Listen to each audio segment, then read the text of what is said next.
अभी भी कोई काटता नहीं है। जो खाता है ना उसको पूछता है काट दूं, काट दूं, 3-4 बार पूछेगा भैया काट दूं ना। अपने ऊपर से पाप को खत्म कर लेता है, हमारे ऊपर ना।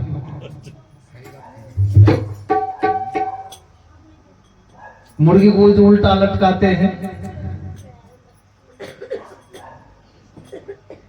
मांस मांस सब एक है, मुर्गी हिरनी गाय सबका तो एक ही मांस है, हमारे शरीर में वही मांस है।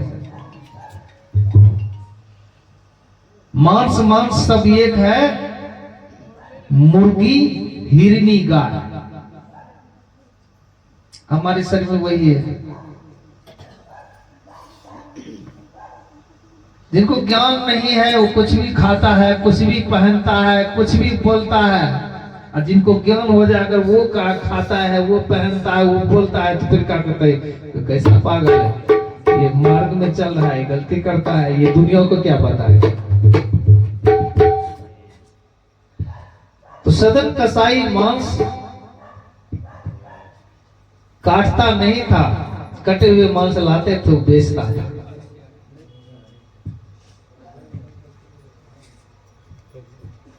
हम सभी बहन भाई शाकाहारी थे, हम सब बहन भाई शाकाहारी थे, लेकिन बाहर आकर के मांसाहारी हो गए। माँ के गर्भ में जब थे तो शाकाहारी थे, बाहर आए तो भी शाकाहारी। तो धीरे धीरे आदत लग जाता है, नशा से, हैं, बेविचार से, चोरी से, हिंसक जो पाप है, आदत ही ना। तो मैं तो कहता हूं बार बार कि माँ के स्तन से, सीने से दूध की अमृत निकलता है बच्चे के भरण पोषण के लिए। और गुरुजी परमात्मा जो भी है, कहते वो जन्म से पहले व्यवस्था कर देता है खाने के लिए। जन्म से पहले माँ के सीने में दूध भर देते हैं, उस अमृत को, दूध को छोड़ देते हैं। कहते नशा नहीं छूटेगा, दूध को हम छोड़ देते हैं, कहते नशा नहीं छूटता है। भैया क्या करें, दारू नहीं छूटता है, बीड़ी नहीं छूटता है, खैनी नहीं छूटता है। छूटेगा क्यों नहीं, छोड़िएगा तभी छूटेगा ना। दाल भात परस लीजिए, थाली आगे में रख लिए, खेबे नहीं की। तो प्यारे बंधु, काटता नहीं था, सिर्फ तौलता था। लेकिन तौलता था, उसके एक पत्थर था जिसका नाम था शालिग्राम भगवान। उसको ज्ञान नहीं तो उसको क्या पता। संत आया, उसके थोड़ा संक्षेप में सुना रहा। संत आया, नजर पड़ गया तो बड़ा दर्द हुआ उसको।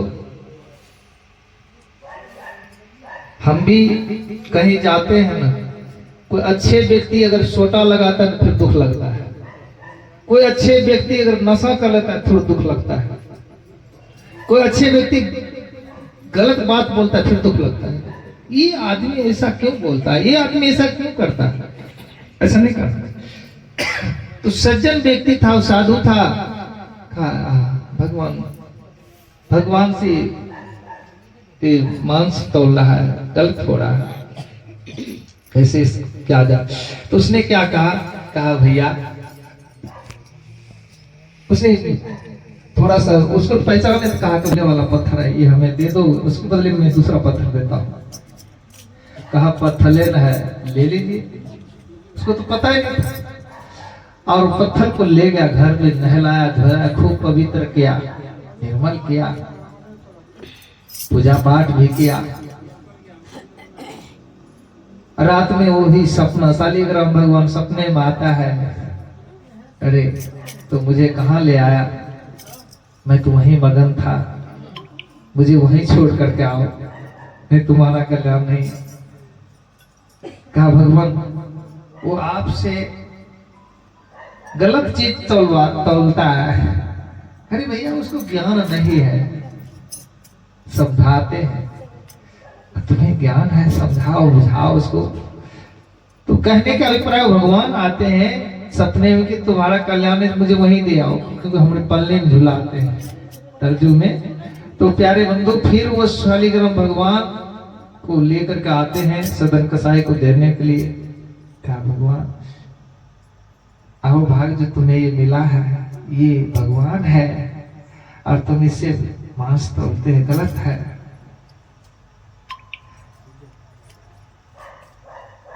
कहा क्या करो, ये मेरा पैसा है, ये कारोबार है, मैं क्या करूं? कहा अरे और कौन का कारोबार करो। तो जब उन्हें सद्ज्ञान मिल जाता, पहचान हो जाता है, फिर छोड़ देता है।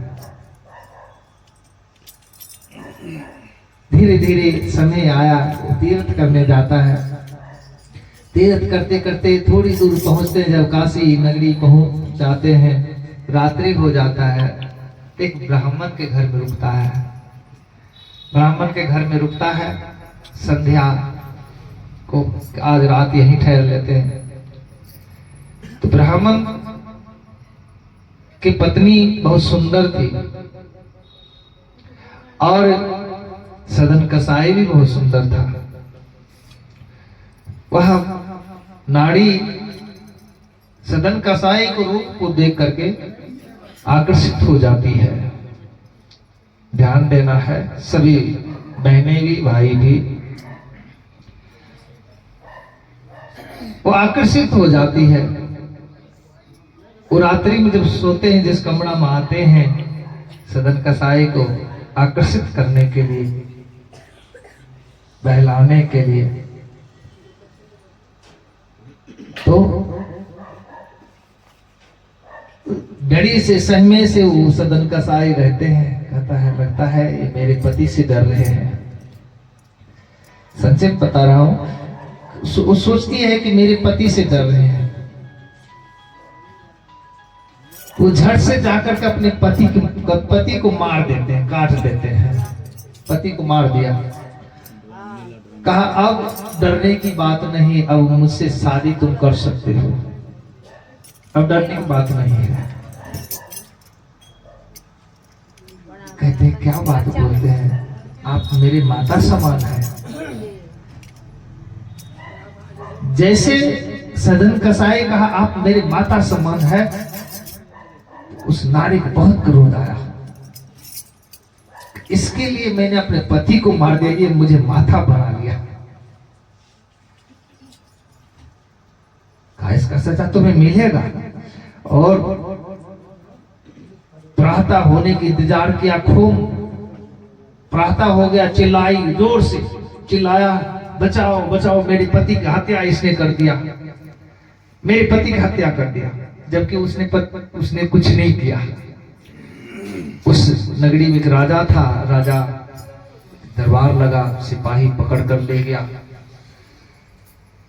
पकड़ कर ले जाने के बाद में प्रार्थना किया सदन कसाई, मैंने पाप नहीं किया, मैंने हत्या नहीं किया महाराज, मैंने पाप नहीं किया। वो नारी जोर जोर से चिल्ला रही है, यही मेरे पति का हत्यारे हैं, यही मेरे पति का हत्यारे हैं। फिर क्या हुआ, राजा भी जानते थे, महसूस हो रहा था कि हत्यारा नहीं है, पर प्रजा का एक मत हो गया। इस सुंदर नारी को देख करके इसने इसका पति का हत्या किया है। जब एक नारा हो गया तो फिर राजा को विवश होना पड़ा। कहा मैं तो इसको मृत्यु दंड तो नहीं दे सकता हूँ, पति को हत्या किया है, ये दोनों हाथ इसको काट दिया जाए। आदेश हो गया, दोनों हाथ काट दिया। अब पछता रहे हैं कि मैंने पाप नहीं किया, फिर ये सजा। हाथ दोनों कट गया, जा रहे हैं, फिर वो मगन है, फिर जा रहे हैं। जब जा रहा था, रक्त प्रवाहित हो रहा है। जब वहां नगरी पहुंचा, वहां धाम पहुंचे, भगवान के समीप पहुंचने वाले थे। भगवान ने उस मंदिर में रहने वाले पुजारियों को सपने देते हैं कि मेरे परम भक्त आ रहे हैं, जरा आदर से सम्मान से ले आओ। तो पुजारी एक सुंदर सा आसन लेकर के उस सदन कसाई को ले आते हैं मंदिर में। अब जैसे मंदिर में पहुंचते हैं, जयकारा लगते, प्रेम से बोलिए हर हर महादेव की। जैसे जयकारा लगाया, दोनों हाथ कटा हुआ था, जुड़ दोनों हाथ हो गया। देखने लगा, अरे ये कैसे चमत्कार हो गया, ये कैसे चमत्कार हो गया, मेरा तो हाथ कटा हुआ था। भगवान दर्शन देते हैं, सदन कसाई आंखें में आंसू भर जाता है। भगवान हाथ हमें हो गए, चमत्कार तो हो गया, लेकिन मैंने पाप नहीं किया तो सजा मुझे क्यों मिला? ये आश्चर्य बड़ी बात नहीं है कि हमें हाथ हो गया, लेकिन मैंने पाप नहीं किया, इसका सजा मुझे क्यों मिला? मेरा हाथ क्यों काट दिया गया? फिर भगवान कहते हैं, अरे तुम इस जन्म में पाप बाकी नहीं किए तो तुम निष्पाप हो, लेकिन पूर्व जन्म में तुम योगी थे, साधना कर रहे थे, और तुम्हारे कुटिया के पास से एक गाय भागी जा रही थी और उसके पीछे कसाय था। कसाय ने तुम्हें इशारा किया कि भैया पकड़ना, महाराज जी पकड़ना। तुमने दोनों हाथों से गाय की गला को दबोचा और गाय को वो जो कसाई पीछे जा रहा था, गाय को जैसे ही तुमने गर्दन दबोचा, कसाई ने गर्दन उसका काट दिया।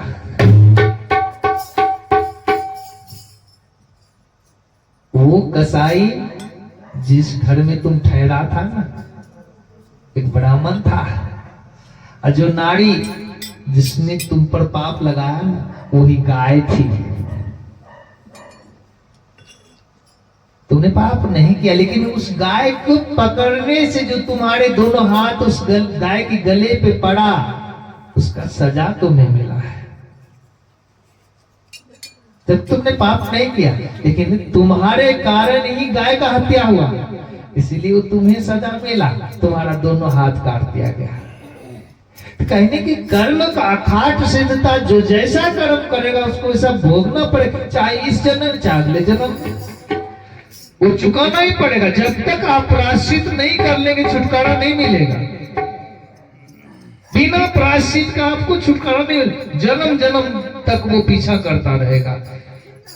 कई घर में देखे पति पत्नी में प्रेम नहीं है, बार बार लड़ाई करते हैं, दूसरे को मारते हैं, गाली देते हैं। क्या कारण है? इसका कारण ही है पूर्व जन्म का लेखा जोखा।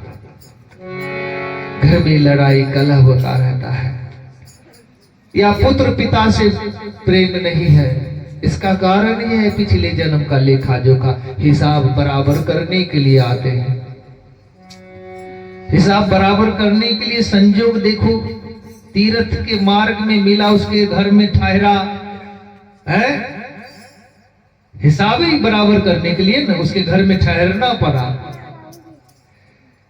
वही गाय नाड़ी बनी और सदन कसाई के को आकर्षित करने का प्रयास किया, चाहे इसके जो किया हुआ पाप है इसको मिले।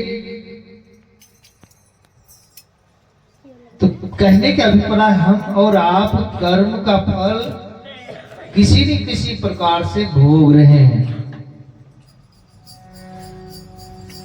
कहते हैं हम और आपको कर्म का फल भोगते समय रोना नहीं चाहिए। दुख हुआ है, वो दुख हंस हंस कर झेलो, रोगे दुख कटेगा नहीं और बढ़ जाएगा। अच्छे बुरे जो भी तुम्हें कर्मों का फल दिया ना, कहते हैं हंस हंस कर गुजार लो, हंस हंस कर गुजार लो, बस हो गया भजन। आदत बुरी सुधार लो, बस हो गया भजन। मन की तरंग मार लो, बस हो गया भजन। मन में जो तरंगे हैं, गंगा की तरह, सागर की तरह जो ये मन उछलता रहता है, कहते हैं उस तरंग को मार लो, बस हो गया भजन। मन को बहकने ना तो। लेकिन इस संसार में आकर के श्वेत आत्मा को हम दागी अपने पुरुष को रहते हुए दूसरे को देखते हैं, कहते पिछले जन्म में वो कामी हो जाती है, दिया गया है। जो नारी अपने पुरुष को, अपने पति को दुख देते हैं, सताते हैं, कहते हैं वो जवानी में ही विधवा हो जाती है। ये ग्रंथ। जो पुरुष अपने पत्नी को दुख देते हैं, अपने पत्नी के पत्नी रहते हुए भी पराये पत्नी का गमन करते हैं, कहते वो पुरुष भी विधवा हो जाता है, पत्नी मर जाती है। ऐसा नहीं कि पति को नहीं मिले, पुरुष को नहीं मिले, पुरुष को भी मिलता है। जो पति पत्नी रहते हुए पर नारी के साथ संगम रखते हैं, कहते वो पति को भी दुख मिलता है कि भरी जवानी में वो भी पत्नी विहीन हो जाता है, उसे भी दुख मिलता है। तो प्यारे, कर्म का खाट सिद्धता, जो जैसा करेंगे उसको किसी न किसी रूप से भोगना पड़ेगा। तो प्यारे बंधु, आज की जो बड़ी चर्चा है, हमारे इस वेढ़े में बहुत सारे भाई हैं जो उदारता के साथ, मैं तो यही कहूंगा कि जब इस बड़ी चर्चा, सत्संग, भजन रखवाओ, बड़ी शुद्धता के साथ, बड़ी श्रद्धा के साथ रखो, नशा ना करो, और सभी बहनों से, जितने भी भाई बंधु उस जगह पर रहते हो, बड़ी श्रद्धा से, सम्मान के साथ उसे बोलो, काज सत्संग है, चर्चा है, आप बैठिएगा, सुनिएगा, प्रसाद खाइएगा। इस तरह के साथ हम उस जगह को पवित्र करें, भावना के साथ। जल तो बाद में है, पहले भावना शुद्ध करो। झाड़ू तो बाद में है, पहले मन की झाड़ू तो लगा। हमने आंगन न बुहारा, कैसे आएंगे बेटे। मन की मैल नहीं धोया तो कैसे आएंगे बेटे। कहते कोई वस्तु की आवश्यकता नहीं है, जहां भाव है वहां अपने आप वो वस्तु व्यवस्थित हो जाता है, अपने आप आ जाता है। तो हमें भाव जगाना है, जब भी कहीं भी कोई भी अच्छा कार्य करें, उससे सुन्नत रखें, एकता रखें, सबको बोलें, सबको बुलाएं, अच्छा सजाएं। धूप दीप से आसन नहीं सजता है, ये तो दिखने के लिए होता है। आसन तभी सजेगा जब आपका मन शुद्ध है, भाव है, प्रेम है सबके प्रति। तो आसन गुरुदेव के आज अभी जैसे आप शांति से बैठे हुए हैं, आप सब नहीं आते तो ये चर्चा भी नहीं होता। हम भी सोचते हो कोई सुनने वाला नहीं है, क्या करें, जल्दी जल्दी कर लेते हैं।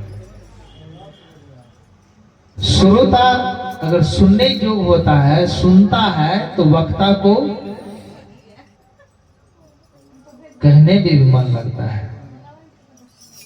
प्रेम से बोली से गुरु महादेव।